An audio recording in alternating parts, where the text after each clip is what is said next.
రామిరెడ్డి ప్రతాప్ కుమార్ గారి నాయకత్వంలో camp office నందు డాక్టర్ బాబాసాహెబ్ అంబేద్కర్ 169వ వర్ధంతి కార్యక్రమాన్ని జరుపుకుంటున్నాం. అందరూ పెద్దలందరూ మాట్లాడారు. ఈరోజు ప్రతి ఒక్కళ్ళని మాట్లాడగలుగుతున్నాం. ప్రతి ఒక్కరికి ఒక ఆయుధాన్ని ఇచ్చిపోయాడు అంబేద్కర్ గారు. ఆ ఆయుధమే ఓటు అనే ఆయుధం. ఆ రోజుల్లో రాజ్యాంగం రాసేటప్పుడు ఆ కమిటీల్లో ఓటు సంపన్నులకు రావాలా, శిస్తుగట్టోళ్ళకి రావాలా, అనేక విధంగా కులాల వ్యవస్థకు రావాలనుకున్నప్పుడు కాదు, 18 సంవత్సరాలు నిండిన స్త్రీ పురుషులకు సమానంగా ఓటు హక్కు రావాలని రాసిన మహానుభావుడు అంబేద్కర్ సందర్భం తెలియజేస్తూ, అదేవిధంగా మహిళలకు 33% రిజర్వేషన్ కావాలని తన న్యాయశాఖ మంత్రి పదవిని కూడా రాజీనామా చేసిన మహానుభావుడు అంబేద్కర్. కానీ ఈనాటి పాలకులు ఈ యొక్క అంబేద్కర్ని ఎస్సీలుగా చూపిస్తూ, అంబేద్కర్ని ఆ వర్గాల్లో చూపించుకుంటూ, ఈ ఎస్సీల మీద అట్రాసిటీ కేసులు కొట్టుకుంటూ, ఈ ఎస్సీలు రాజకీయంగా ఉపయోగించుకుంటూ, ఈ చట్టాన్ని దుర్వినియోగం చేస్తూ, రెడ్ బుక్ రాజ్యాంగాన్ని స్థాపిస్తూ, కావల్లోనే ఏ విధంగా చేస్తున్నారో కావల ప్రజలందరూ గ్రహిస్తున్నారు. అదేవిధంగా ఈ సందర్భంగా మన స్థానిక మాజీ శాసనసభ్యులు రామిరెడ్డి ప్రతాప్ కుమార్ భయపడి చేసుకున్నారు. ఆయన ఆరోగ్యంగా తిరిగి ప్రజల్లోకి రావాలని ఈ సందర్భంగా కోరుకుంటూ ధన్యవాదాలు. ఉచిత వైద్యం అన్నాడు, అవి చేసేందుకు చాలా కష్టపడ్డాడు. కానీ ఈరోజు చూస్తే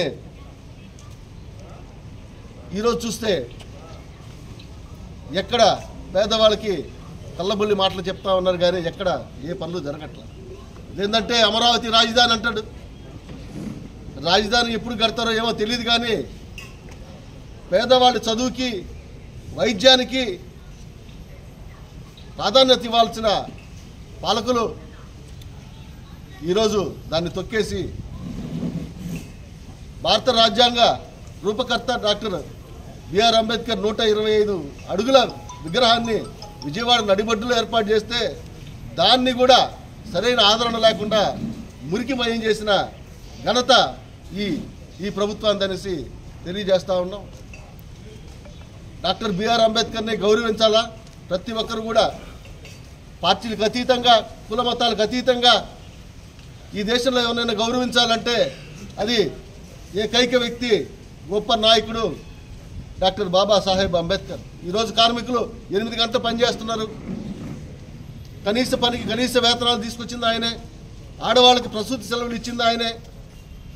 ఆడవాళ్ళు చదువుకునే దానికి అవకాశం ఇచ్చింది ఆయనే. ఆడవాళ్ళు ఇళ్లలో చనిపోతే, మా భర్త చనిపోతే వాళ్ళు తెల్లగుడ్డలు వేసుకొని లోపల కూర్చునే పరిస్థితి నుంచి చదువుకోవాలా, వాళ్ళు కూడా వివాహం చేసుకోవచ్చు అని చట్టం చేసిన గొప్ప వ్యక్తి డాక్టర్ బాబాసాహెబ్ అంబేద్కర్. ఆయన స్ఫూర్తిగా తీసుకొని వైఎస్ఆర్ పార్టీ ముందుకెళ్తుందని తెలియజేస్తూ ఒక్కసారి జోహార్లు చెప్పి మిగతా వాళ్ళు మాట్లాడతారు.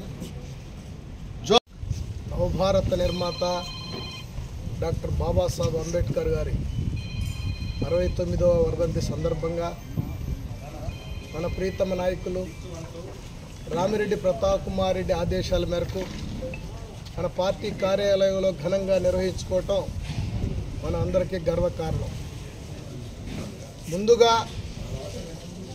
మేధావులు కానీ, ప్రజా సంఘాలు కానీ, ప్రజాస్వామ్యవాదులు కానీ, విద్యార్థులు కానీ అంబేద్కరిజం గొప్పదని చెప్పుకునే అన్ని రకాల దగ్గరుండే మేధావులారా, ప్రపంచంలోనే భారతదేశంలో మన జగన్మోహన్ రెడ్డి గారు రాజధాని అని చెప్పుకుంటున్న విజయవాడ నడి బొడ్లో 225 అడుగుల ఎత్తు గల విగ్రహాన్ని స్థాపించి దాంట్లో లైబ్రరీని పెట్టి, దాంట్లో ఆయన చరిత్రను పెట్టి, అదేవిధంగా మేధావులైన జ్యోతిరావు పూలే, పెరియార్ రామస్వామి మహానుభావుల చరిత్రలను కూడా అందులో ఇమర్చి అంత గొప్పగా చేసిన వ్యక్తులు ఈ భారతదేశంలో ఎవరన్నా ఉన్నారంటే అది ఒక్క జగన్మోహన్ రెడ్డి గారే. దాంట్లో మనం ఎవరు కూడా ఎంతో గొప్పగా చెప్పుకోవాల్సిన విషయం. అవన్నీ మర్చిపోయారు. అంత గొప్ప ఈరోజు మన విజయవాడకి ఎవరు పోయినా మనందరం పోయే ఉంటాం. ఎక్కడి నుంచి చూసినా మహానుభావుడు మనం ఇట్లా తలెత్తుకొని చూసి అంత గర్వకారంగా చేసి పెట్టిన వ్యక్తి ఎవరన్నా ఉన్నారంటే జగన్మోహన్ రెడ్డి. అలాంటి వ్యక్తులు ఈరోజు దాన్ని సర్వనాశనం చేయడానికి అనేక కుతంత్రాలు, కుళ్ళు, ఏం చేయాలా, ఇది ప్రపంచమంతా ఇది కనపడతా ఉంది. ఎవరు వచ్చినా ప్రపంచ దేశాల నుంచి ఇది ఇట్లా మెడతితే అంబేద్కర్ కనపడుతున్నాడు, జగన్మోహన్ రెడ్డి ఆ విధంగా చేశాడని చెప్పి చెప్పుకునే పరిస్థితులు. అదే గతం ప్రభుత్వాల్లో మనందరికీ తెలుసు, అందులో మేము కూడా పోయినాం. అక్కడి నుంచి మట్టి తెచ్చి అంబేద్కర్ బొమ్మని, అంబేద్కర్కి శిలా విగ్రహం పెట్టాలని చెప్పి అక్కడ శంకుస్థాపన చేసేరే తప్ప కనీసం పిడికిడు మట్టి కాదు కదా, ఒక రాయి కూడా పెట్టని చరిత్ర గత ప్రభుత్వంలో ఉంది. అలాంటిది జగన్మోహన్ రెడ్డి వచ్చిన సందర్భంగా కరోనాను ఎదుర్కొంటూ, ప్రజలకున్న ఇబ్బందులను ఎదుర్కొంటూ ఇంత గొప్ప కార్యక్రమాన్ని చేశాడంటే అంబేద్కర్ సామాన్యులకు ఒక్కరికి, ఏ ఎస్సీలకో, ఎస్టీలకో, బీసీలకో, మైనార్టీలకో కాదు, ఈ ప్రపంచంలో భారతదేశంలో మనం చెప్పుకోదగ్గ వ్యక్తి, మేధావి, ప్రపంచంలో అందరికంటే ఎక్కువ చదువులు చదివిన కార్ల్ మార్క్స్ తర్వాత ఎక్కువ చదివి వ్యక్తి ఉన్నారంటే అంబేద్కర్. ఈరోజు అందరికీ ఆయన ఆదర్శం, చేసిన గర్వకారణం. ఈరోజు ఎంతోమంది పీడిత ప్రజలు, మరి ముఖ్యంగా ఎస్సీలు, ఎస్టీలు, బీసీలు, మైనార్టీలు, అగ్రకులంలో ఉన్న పేదలు కూడా ఈరోజు గొప్పగా బ్రతుకుతున్నాం. బ్రహ్మాండంగా సొక్కా ప్యాంట్ వేసుకొని ఇవాళ 10 మందిలోకి వచ్చామంటే ఆ మహానుభావుడు రాసిన రాజ్యాంగమే తప్ప, ఈరోజు ప్రతి ఒక్క నాయకులు చెప్తున్నారు ఆ రాజ్యాంగం అంటే, లేకపోతే ఈరోజు ఎవరు కూడా ఆ ముందుకు పోయే పరిస్థితులే లేవు, మనం చూస్తూ ఉన్నాం. అలాంటి గొప్ప కార్యక్రమాలు మీకు తెలుసు. మన జగన్మోహన్ రెడ్డి గారు అంతా ఇన్ని కష్టాల్లో కూడా 17 మెడికల్ కాలేజీలు కట్టిస్తే వాటిల్ని ప్రైవేట్ పరం చేయడానికి ఎన్ని కుతంత్రాలు జరుగుతున్నాయో మనందరికీ తెలుసు. ఆలోచించాలా, ప్రజలు మేధావులని చెప్పుకునే ప్రతి ఒక్కళ్ళు ఆలోచించాలా. అదేవిధంగా ఇవాళ స్టీల్ ప్లాంటు ఎన్నో కోట్ల రూపాయలు మనం ఆదాయంలో ఉంటే దాన్ని అప్పులుగా చూపించి దాన్ని కూడా ప్రైవేట్ పరం చేస్తూ ఉంటే, ఆ రోజు జగన్మోహన్ రెడ్డి ఉన్నప్పుడు దాన్ని ఖచ్చితంగా కాపాడుతామని చెప్పి కొంతమంది వ్యక్తులు చేసి రకరకాలుగా మాట్లాడిన వ్యక్తులు కూడా ఇవాళ బయటికి రావట్లే. అలాంటి పరిస్థితులు భారతదేశం మొత్తంలో ఆంధ్రప్రదేశ్ని అగ్రస్థానంలో నిలబెట్టిన జగన్మోహన్ రెడ్డి గారికి, అదేవిధంగా మన కావలి నియోజకవర్గంలో మన ప్రీతమ నాయకులు రామిరెడ్డి ప్రతాప్ కుమార్ రెడ్డి గారు మనకెన్నో కార్యక్రమాల్లో ముందుండి చాలా మంచి వ్యక్తి. ఎందుకంటే మనం ఇప్పుడు చూస్తూ ఉన్నాం రకరకాల మనుషుల్ని, ఎమ్మెల్యేలు అంటే ఎట్టుంటారో ఏందని మనకు తెలియదు. గతంలో చిన్న బిడ్డ కాడి నుంచి పెద్దోళ్ళ దాకా రాన్న అంటే చెప్పుకునే వ్యక్తి ప్రతాప్ కుమార్ రెడ్డి గారి నాయకత్వంలో మనం పనిచేయటం అంటే ఇది గర్వించదగ్గ విషయం. అందుకని ఇక్కడికి వచ్చిన ప్రతి ఒక్కరికి పేరున జై భీమ్, జై అంబేద్కర్. నవభారత రాజ్యాంగ నిర్మాత డాక్టర్ బాబాసాహెబ్ అంబేద్కర్ గారి 69వ వర్ధంతి సందర్భంగా ఈరోజు మన ప్రతాప్ కుమార్ రెడ్డి గారి ఆఫీసులో ఈరోజు ఈ కార్యక్రమం జరిగింది. ఈ కార్యక్రమం ముఖ్యంగా ఈరోజు డాక్టర్ బాబాసాహెబ్ అంబేద్కర్ ఏదైనా విధానాలు ఉన్నాయంటే అది వైఎస్ఆర్ కాంగ్రెస్ పార్టీకే చెల్లుతుంది. ఎందుకంటే ఆయన విధానాలతోటి ఈరోజు గత ప్రభుత్వ విధానాలందరూ కూడా జగన్మోహన్ రెడ్డి ఏదైతే పరిపాలించాడో మీరందరూ కూడా మనం అందరం కూడా చూస్తున్నాం. అంబేద్కర్ గారిని ఒక కులానికో ఒక మతానికో చెందినవాడు కాదు. ఆయన బహుజనులకు, మైనార్టీలకు, ఎస్సీ ఎస్టీ అందరికీ కూడా, ఓసీలకు కూడా, అందరికీ ఓసీల్లో ఉన్న పేదవాళ్ళందరికీ కూడా ఆయన దేవుళ్ళు లాంటివాడే. ఎందుకంటే ఈరోజు పెద్దలు చెప్పినట్టు, అందరూ చెప్పినట్టు ఈరోజు ప్రతి పేదవాడికి ఓటు హక్కు అనే ఆయుధంతో, అదే విద్య, ప్రతి స్త్రీ విద్యను అభ్యసించాలనే ఉద్దేశంలో భాగంగా ఆ రోజు ఏదైతే రచించాడో ఆ రచించడంలో భాగంగా ఈరోజు అందరూ కూడా స్త్రీ శక్తి కూడా ముందుకెళ్తుందని ఈ సందర్భంగా తెలియజేస్తున్నాం. ఆనాడు ఆయన ఏదైతే ఈ రాజ్యాంగాన్ని నిర్మించాడో ఆ రాజ్యాంగానికి అనుబద్ధంగానే ఈరోజు పరిపాలన జరుగుతున్నాయి. కానీ ఇప్పుడు వచ్చిన ప్రభుత్వాలు, గత ప్రభుత్వంలో అంబేద్కర్ గారిని ఏదైతే మన రాజధాని అని చెప్పుకునే విజయవాడ నగరంలో నడిబొడ్డులో ఈరోజు 125 అడుగుల ఎత్తు విగ్రహాన్ని ఏర్పాటు చేసింది ఆ జగన్మోహన్ రెడ్డి గారే. ఎందుకంటే ఆ గత ప్రభుత్వాల గతంలో 3 సార్లు పరిపాలించాడు చంద్రబాబు నాయుడు గారు. ఆయన ఏం చేశాడు? ఆయన విగ్రహం పెడతానని అప్పట్లో ఏదో శంకుస్థాపన చేసి గాలికి వదిలేసిన పరిస్థితులు ఆనాటి ప్రభుత్వాలు చూశారు మీరు. కానీ ఈరోజు జగన్మోహన్ రెడ్డి గారు ఏదైతే ఆ 125 అడుగుల విగ్రహాన్ని ఏదైతే నిర్మించాడో దాన్ని, ఆ హక్కుని అది ఒక వైఎస్ఆర్ కాంగ్రెస్ పార్టీకే చెల్లుతుంది కాబట్టి దాన్ని ఏదో ఒక విధంగా మసిబూసి మారేడుకాయ చేయాలనే ఆలోచనలో ఈరోజు దాన్ని ఆ ఏరియాను కూడా పరిశుభ్రంగా లేకుండా చేస్తున్నటువంటి పరిస్థితులు ఈనాటి ప్రభుత్వాన్ని మనందరం కూడా గుర్తిస్తున్నాం.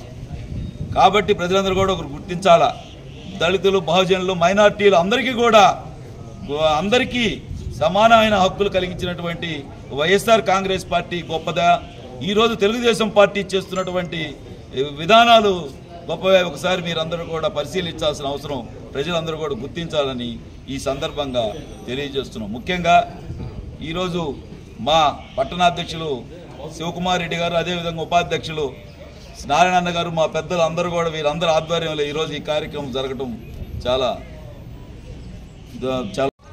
ఈరోజు చాలా దుర్దినం. కరెక్ట్గా ఈరోజు ఈ తేదీకి 2 సంఘటనలు మరి కలిసి వేస్తుంటాయి. భారతదేశ రాజ్యాంగ రచించిన మన బిఆర్ అంబేద్కర్ గారి వర్ధంతి ఒకటైతే, అదే రాజ్యాంగం రచించిన మత కులాలకు హక్కులకు భంగం కలిగిస్తూ బాబ్రీ మసీదు కూల్చిన దినం కూడా ఈరోజే. దానికి చాలా చింతిస్తున్నాం. కానీ ఒకటి మాత్రం నిజం, ఈరోజు కేవలం అంబేద్కర్ గారిని ఒక బొమ్మలా, ఒక రాజకీయానికి వాడుకునే దానిలా వాడుకుంటున్నారు. అతని వర్ధంతికి మొక్కుబడిగా ఏదో నివాళులు అర్పించడం, అతని జయంతిని వచ్చి నివాళులు అర్పించడం, ఈ మొత్తం చేస్తున్న ప్రస్తుత సమాజంలో ప్రస్తుతం ఉన్న రాజకీయ నాయకులు అతను రచించిన భారతదేశ రాజ్యాంగాన్ని ఏమాత్రం గౌరవించకుండా, అతను రచించిన రాజ్యాంగాన్ని తూట్లు పొడుస్తూ ఈరోజు భారతదేశం ఏ విధంగా ప్రతి విధానంలో కూడా వెనకబడిపోయేసి ఉంది. కాకపోతే ధనం ధనం ధనం ధనం అని చెప్పేసి కేవలం ధనం మీద పోతుంది, ముందుకెళ్తుంది తప్ప భారతదేశం అంబేద్కర్ గారు రచించిన రాజ్యాంగాన్ని ఎక్కడ కూడా అమలు పరచకుండా నేడు స్త్రీ శక్తిని ముందుకు నడిపించిన మహామేధావి డాక్టర్ బాబాసాహెబ్ అంబేద్కర్ గారు. ఇతను కళల్ని అలాగే భారతదేశంలో విద్య, వైద్యం అనే 2 సూత్రాలు ప్రతి పౌరుడికి కంపల్సరీగా ఉండాలని చెప్పి భారత రాజ్యాంగం రాసిన అంబేద్కర్ గారి విధానాలను ఈరోజు ఈ ప్రభుత్వాలు తూట్లు పొడుస్తా కేవలం డబ్బు మీదనే విద్యని, వైద్యాన్ని అమ్ముకొని ఒక వ్యాపారంగా మార్చిన ఈ ప్రభుత్వాలు ఒకసారి మీరు అతని వర్ధంతి రోజు, అతని జయంతి రోజు అతనికి నివాళులు అర్పించడమే కాదు, అతను రచించిన రాజ్యాంగాన్ని కూడా ఒకసారి గుర్తు చేసుకొని అతను చూపిన మార్గంలో పయనించాలని కోరుకుంటున్నాను. ఇంకో విషయం ఏంటంటే, కేవలం అంబేద్కర్ గారు దళితులకే సొంతం అని చెప్పేసి ఒక ముద్ర వేశారు. అంబేద్కర్ గారు కేవలం దళితుల కోసమే రాజ్యాంగం రాయలేదు. అతను నేను దళితుడు అని చెప్పి అక్కడ కూర్చోబెట్టలేదు. అతను ప్రపంచ మేధావి కాబట్టి ఆ రోజు అక్కడ కూర్చోబెట్టి రాజ్యాంగాన్ని అతను చైర్మన్గా చేసి పెట్టారు మహాన్ మేధావులు ఆ రోజు. కానీ అంబేద్కర్ గారు అందరి భారతదేశ రాజ్యాంగం, భారతదేశంలో ఉన్న ప్రతి ఒక్కరికి అంబేద్కర్ గారి మీద హక్కు ఉంది. కేవలం దళితుడని ముద్రని చెరిపేయాలి. ఈరోజు భారత రాజ్యాంగంలో అంబేద్కర్ గారు సూచించిన విధానాలను అమలు చేశారని ఆశిస్తూ నాకు అవకాశం ఇచ్చినందుకు ధన్యవాదాలు. జై భీమ్. అందరికీ నమస్కారం.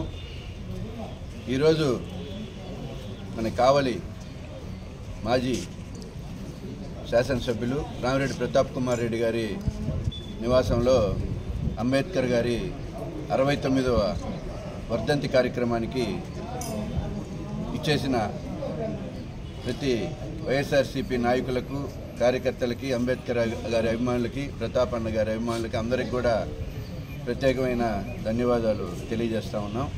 ఈరోజు డాక్టర్ బాబాసాహెబ్ అంబేద్కర్ గారంటేనే భారతదేశ ప్రతి పౌరుడికి తెలుసు ఆయన గొప్పతనం.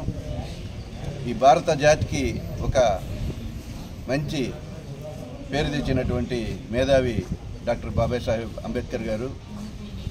అదేవిధంగా మన వైఎస్ఆర్ కాంగ్రెస్ పార్టీ ఎప్పుడు కూడా అంబేద్కర్ గారి ఆశయాల్ని గౌరవిస్తూనే పెరిగిన పార్టీ. అంబేద్కర్ గారి ఆశయాల్ని ఎప్పుడు కూడా గౌరవించింది. ఆయన చెప్పిన సిద్ధాంతాలని పాటించింది ఒక వైఎస్ఆర్ కాంగ్రెస్ పార్టీ అని తెలియజేస్తూ ఉన్నాం.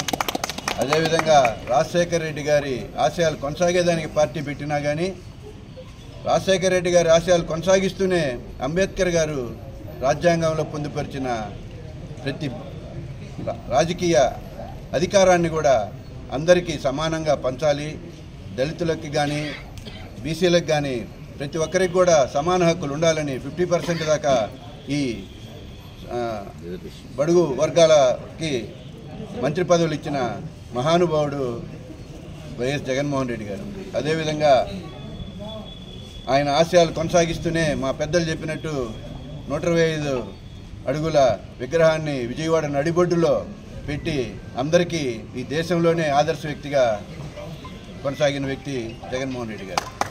అదేవిధంగా మా మిత్రులు పెద్దలు చెప్తున్నట్టు ఒక కోనసీమ జిల్లాకి అంబేద్కర్ గారి జిల్లాగా పేరు ప్రతిష్టలు తీసుకొచ్చి ఒక అంబేద్కర్ జిల్లాని మన స్టేట్లో పెట్టినటువంటి వ్యక్తి కూడా జగన్మోహన్ రెడ్డి గారు.